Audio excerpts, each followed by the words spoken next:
The advice even your grandparents couldn't give you. He says originality is the art of concealing your source. The only way to go to Madurai is to go to Madurai. The only way to know something is to do something. An advice that was given to me by a musician. He said, "You make your own cool."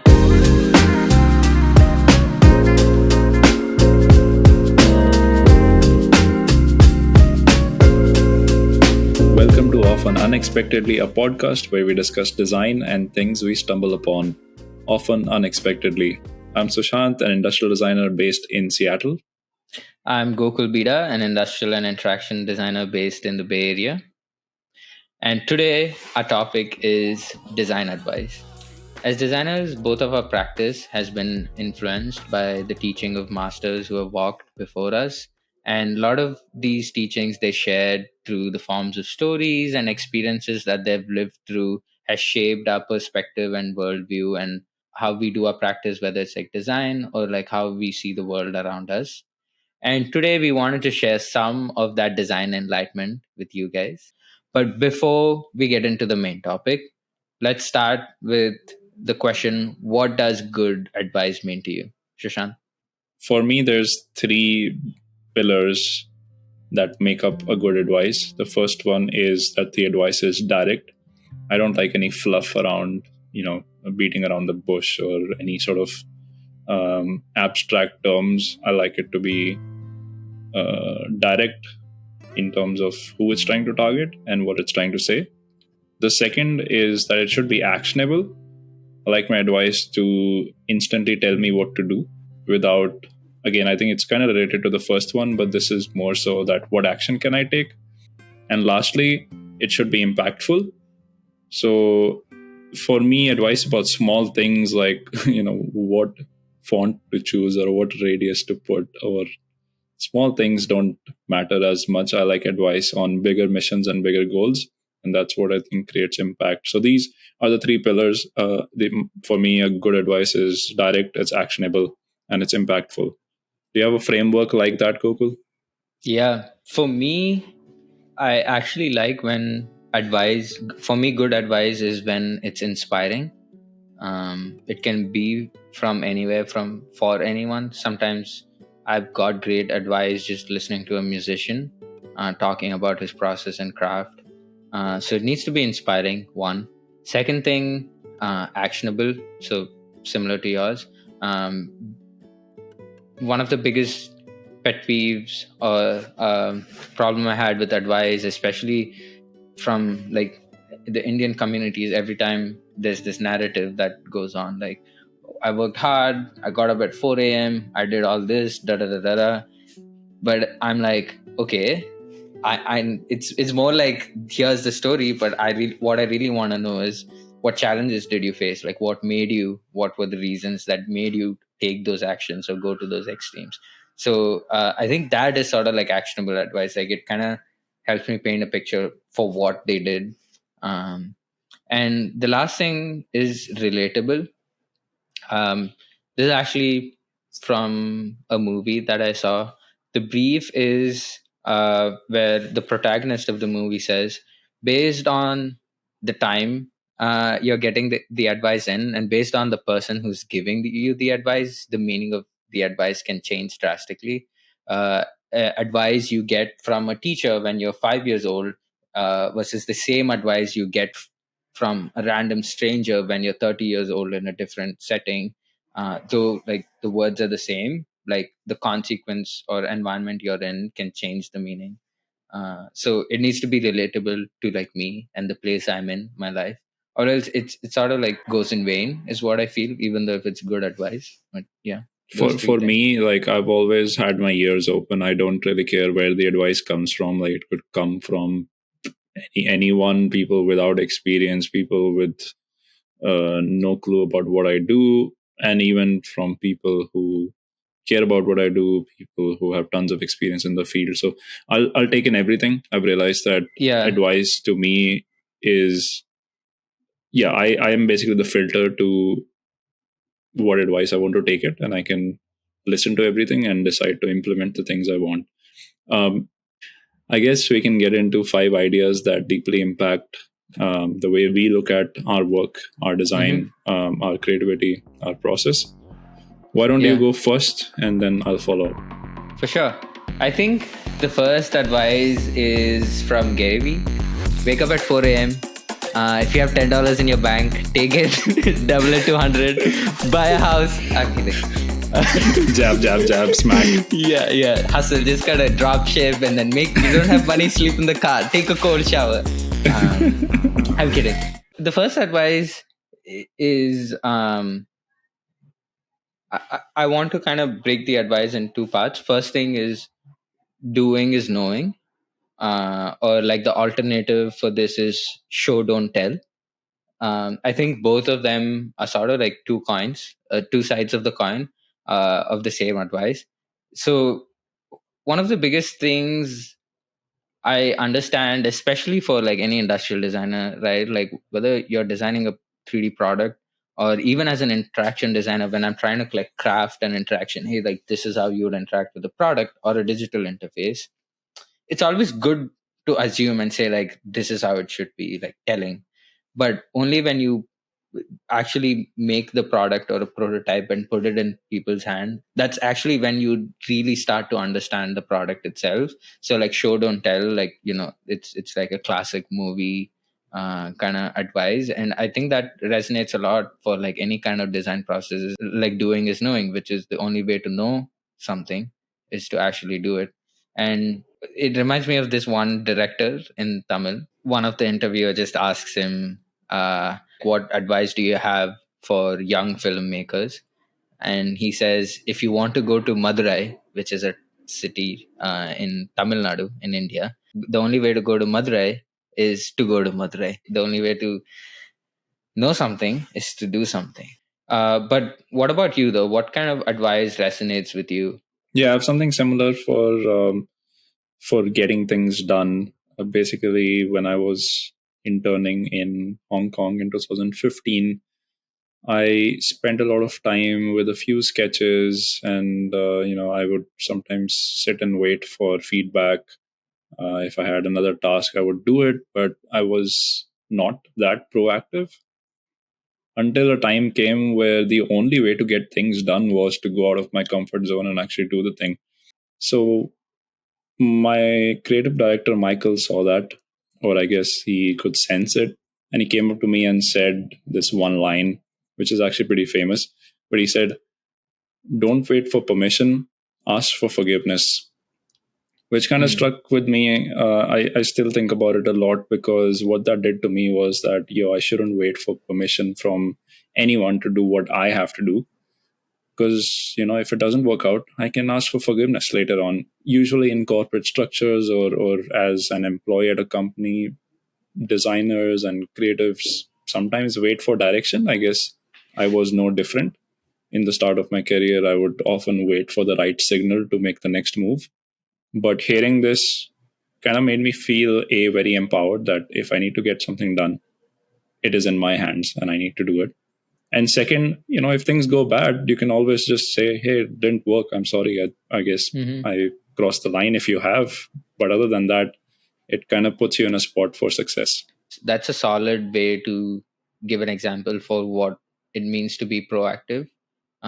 Most of the times, it helps designers to be proactive in the sense of if you see a problem in your organization, whether you're in a consultancy or in a corporate structure, it always helps to go with a plan of action or some attempt of solving that problem. So it kind of, if that wasn't your job, you can always say like, sorry if I overstepped my responsibility.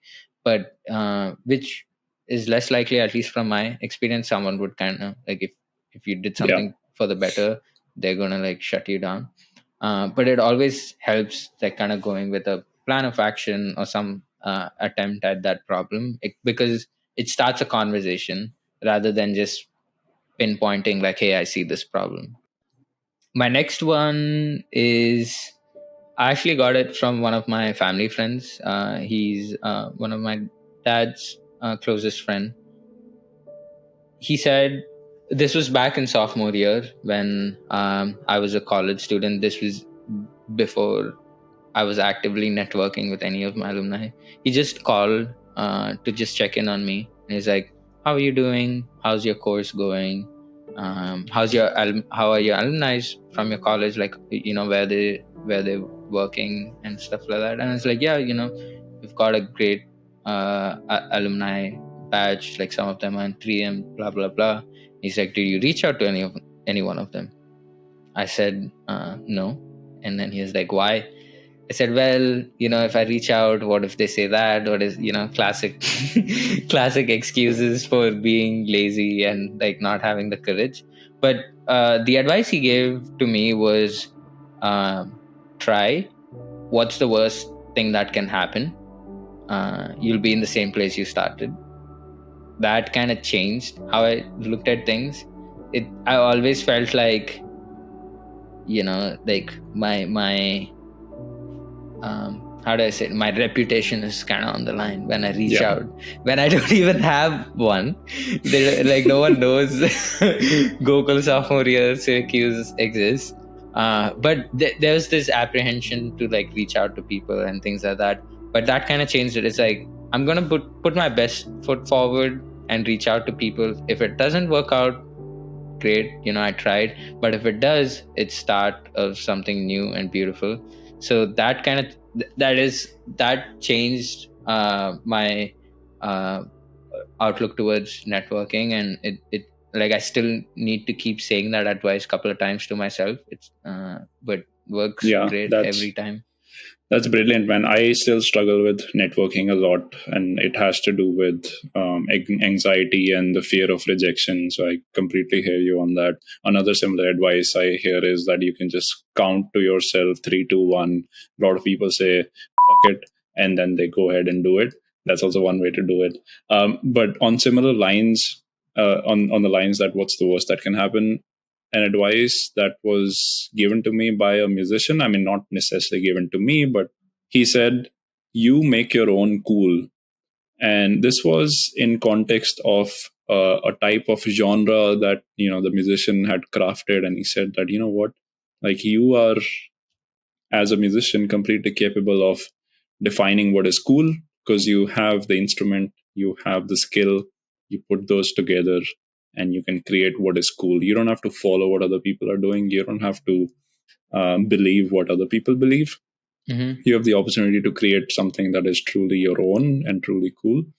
And I think that to me has resonated in many different ways. For example, from the music I listen to, I don't feel bad about listening to the alternative metal genres, which initially I used to think that maybe I should listen to pop music or radio friendly music because everybody else listens to it. Yeah. Similarly, the clothes I wear or the work I do, design sensibilities, the trends that I'm passionate about, things like that. I just realized that I don't need to follow anyone. In fact, originality and creativity sort of come from looking inwards first. And I think Mm. that's what has really empowered me to know that making something cool is in my hands. It's not in other people's hands.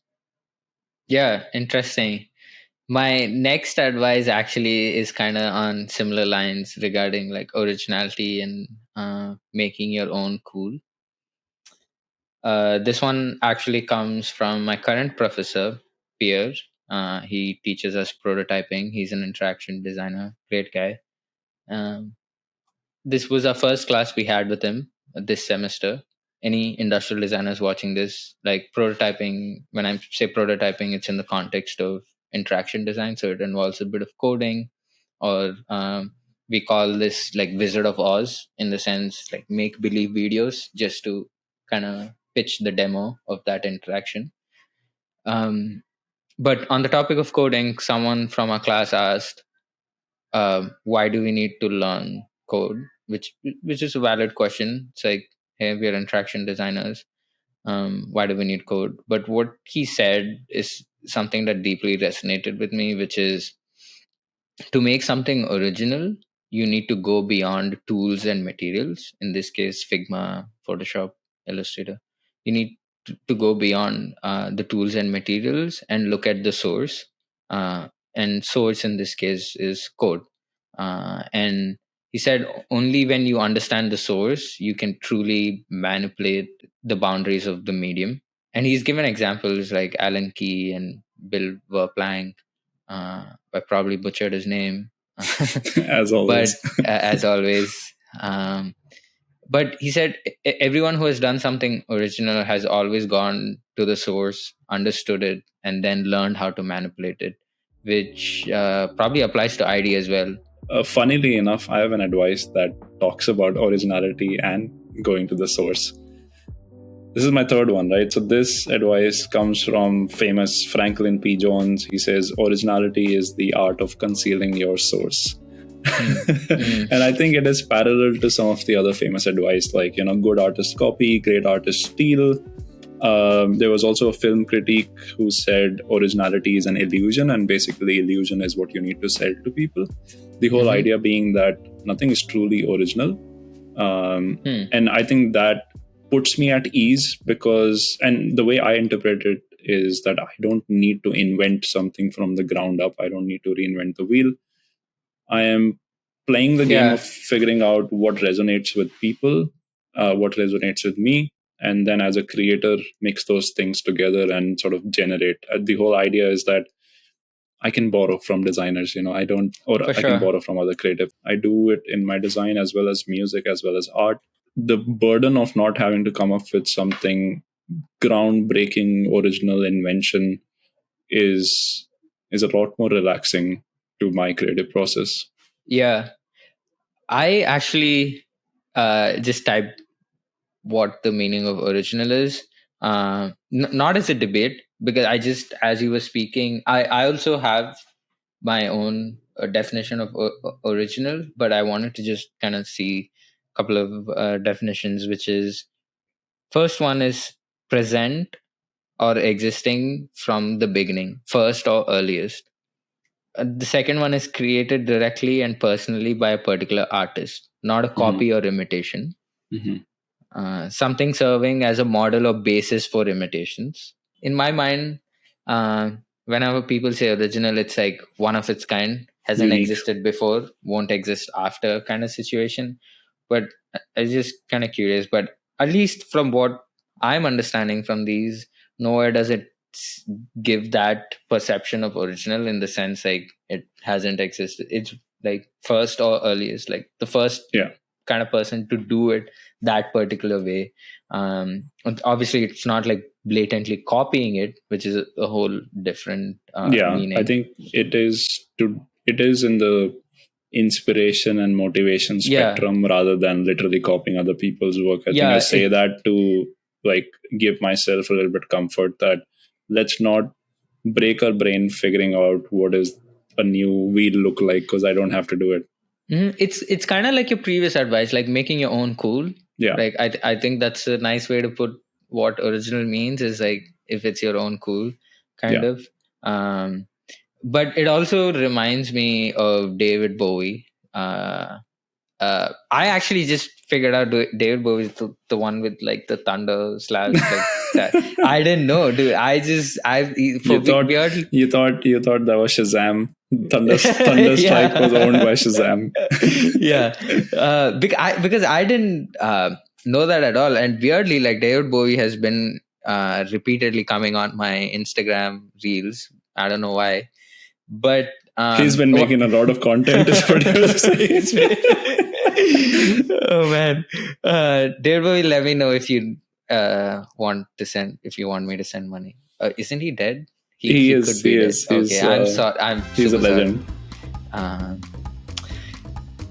Yes, I figured like when I went down that rabbit hole of how did this whole face art come to, but the advice he gave, something regarding original, when the interview, like in one of his interviews, he said what original means to him. Original is when you're being dominated by so many sources of inspiration that through that like multiple inspiration, your own voice starts to emerge, kind of like your own cool.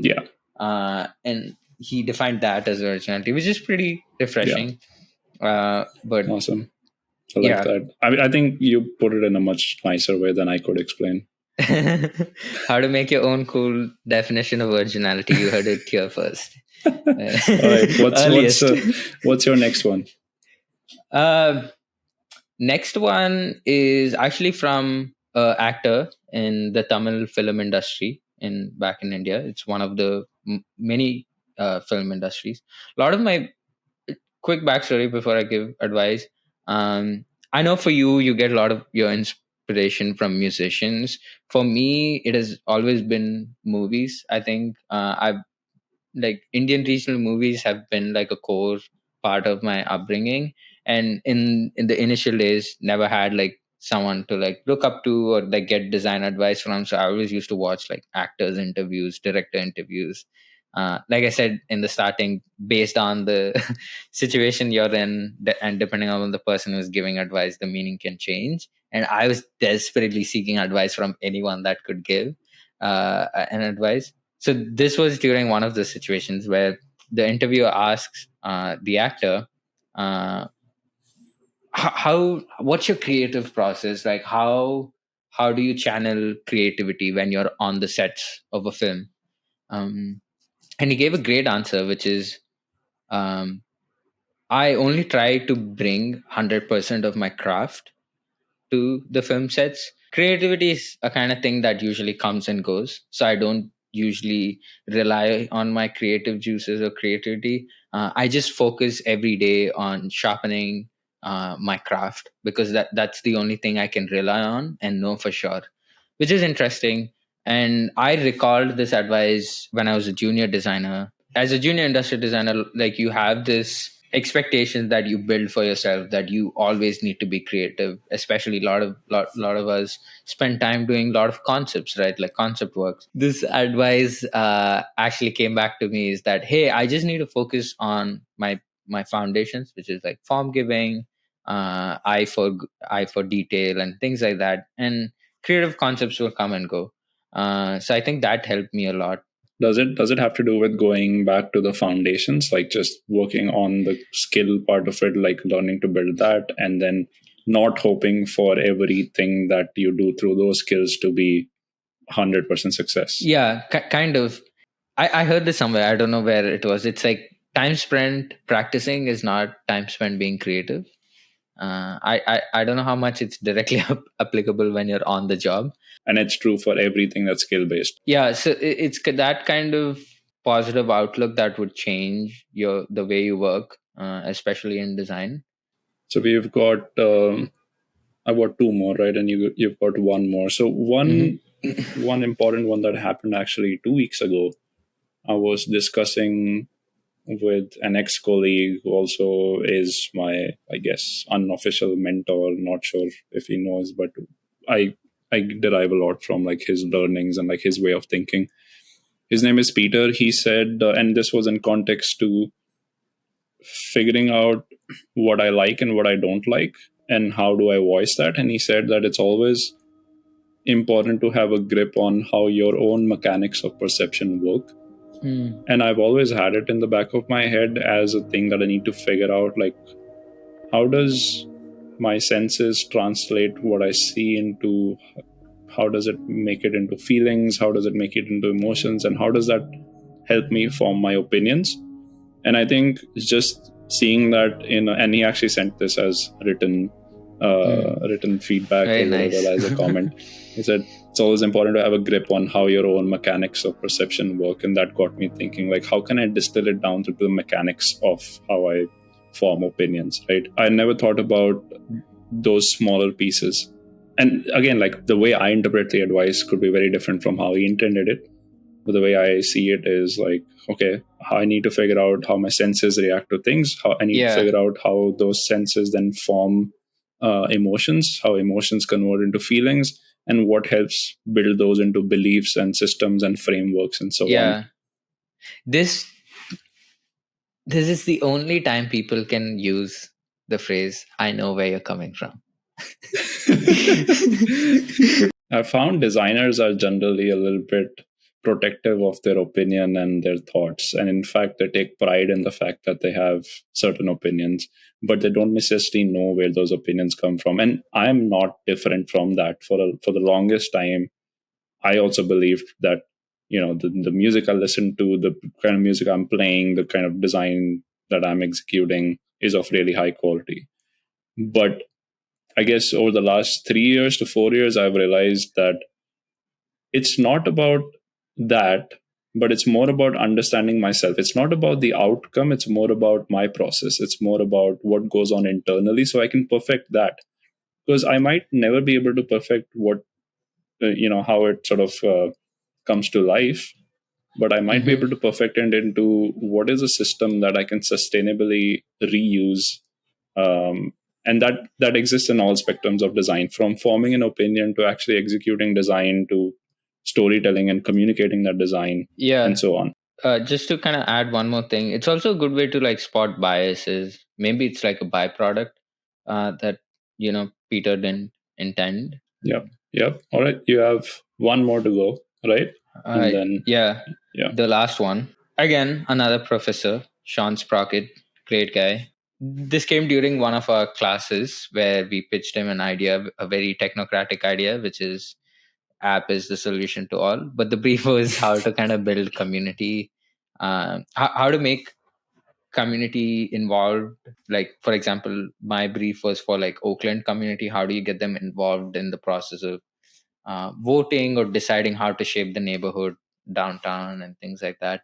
And it was a generic solution, nothing great about it, which is like, hey, like an app that posts updates of like what constructions or what kind of changes that are being passed by the municipality, and people can vote, have a chat about that in that same section. Like, you open that page for that work, like a building or something, and you also have an option to vote and chat and voice your opinion. The advice he gave is something like a comment box is a tool you can use, and sometimes it can go a wrong way for people being critical. Like, you need to be wary of the tools you give. The solution I gave here uh, makes people critiques, not creators. He was like, "What if you like?" He was like, "Why don't you just throw in like a AI DALI kind of image generator there that lets them create, like, instead of critiquing what's wrong with the bill or something like that?" Because he did a project for IBM, kind of. It involved similar brief around communities and things like that, and he said the comment section didn't really work well because it usually tended to people venting and complaining. But he's like, you can change that to actually give a tool for people to create instead of complaining. So if I had to sum it up, it was like, use solutions to bring out the best in people, build solutions that make people creators, not critiques. It's like a rough rephrase, and that's really powerful. And that's something I actively look forward to in my projects. That is this a feature that makes them critiques, or is this a feature that makes them creators? And I think one of the best solutions or interactions out there is when you're like, all the controversies and everything around Instagram and TikTok, there are tools that give you access to editings and things like that. Those tools that help you edit and make reels are more powerful than the comment boxes and the threads on Twitter.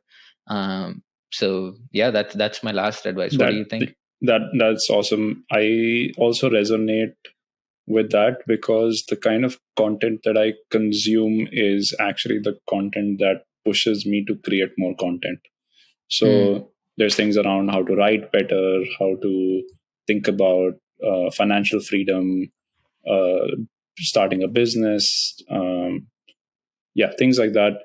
Basically, the whole idea is that if somebody can empower me with the tools, the advice, the features, like you said in your case, the actual app itself could empower me to create, Mm-hmm. I'll be much better off, will feel much more empowered, and it'll be a much better use of my time than actually complaining or critiquing. So I like Yeah. that.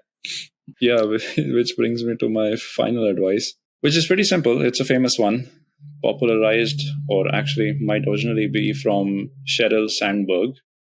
She said, "Done is better than perfect." I think you'll see a little bit of a theme in all my advice, right? It's all about getting stuff done, finding your path, and figuring out why that is my path or why that is my process. So this last advice, done is better than perfect, has always resonated with me. It keeps me going. It keeps me pushing for newer projects, newer creations, and also newer experiments. I like the fact that I can go online, put something that I'm not proud of today, because I think it's better to put that out there rather than wait for it to be perfect. And I think I wouldn't have done that if this advice, I didn't find this early on in my journey, and if this did not resonate with me. So I think it kind of goes back to your advice, is the fact that when you hear the advice matters a lot. And I think I Mm. heard this a few years ago, I guess, before even starting my professional journey. Yeah. So I've always believed in getting stuff out there is better than waiting for it to be perfect. Yeah. And I also believe that's almost like a superpower I have. Interesting theme I'm noticing here, like, Sheryl Sandberg being the ex COO or CEO of Facebook. Um, I know on Facebook walls in early days of Facebook, there was like move fast, break things. Again, even her advice, done is better than perfect, is like two sides of the same coin kind of situation here. I think both of them go hand in hand, which is interesting. Just thought I'd point that out. But Awesome. uh, Yep. I think we got through 5 awesome stories that inspired us, 5 pieces of advice that shape what we do. As an exercise, I know you mentioned that we've been blessed and privileged enough to have people in our lives who offered us this advice, as well as we have access to information where we can seek advice. yeah. I feel, as an exercise, towards the end of the podcast, we should probably give back something to the audience, Hmm.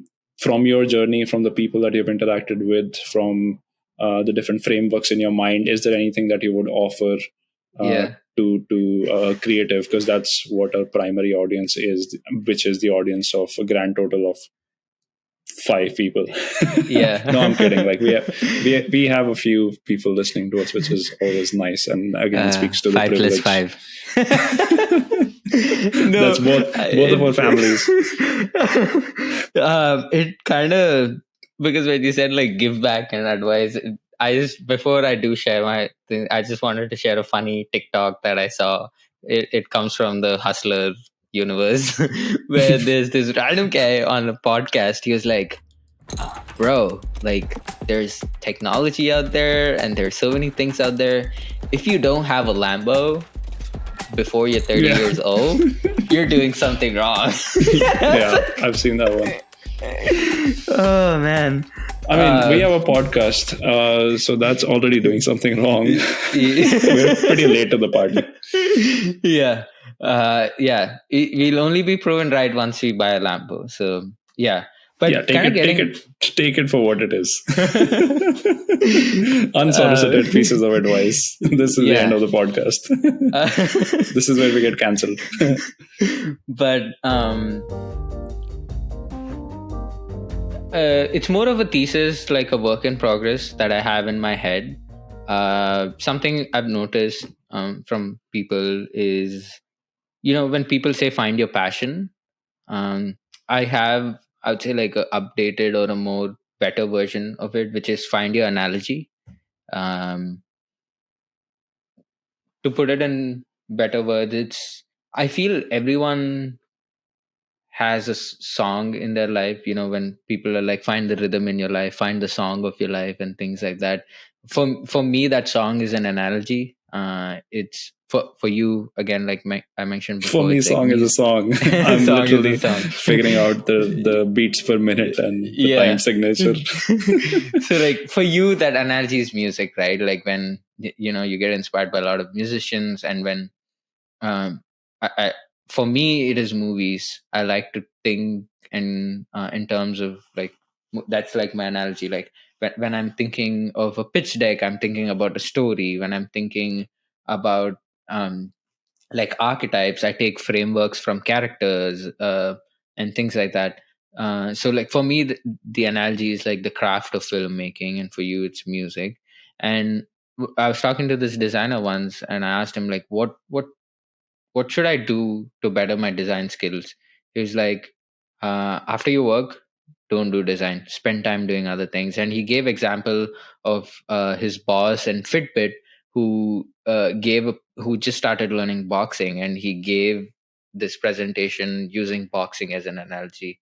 And so, like, to anyone out there, I would say, like, yes, find your passion. It's great, but also find your analogy in life. What's that? Because I think that's what I see about, like, these, what is it called, 2-time 3-time entrepreneurs. Like, they go from venture to Yeah. venture, like 0 to 1 stage.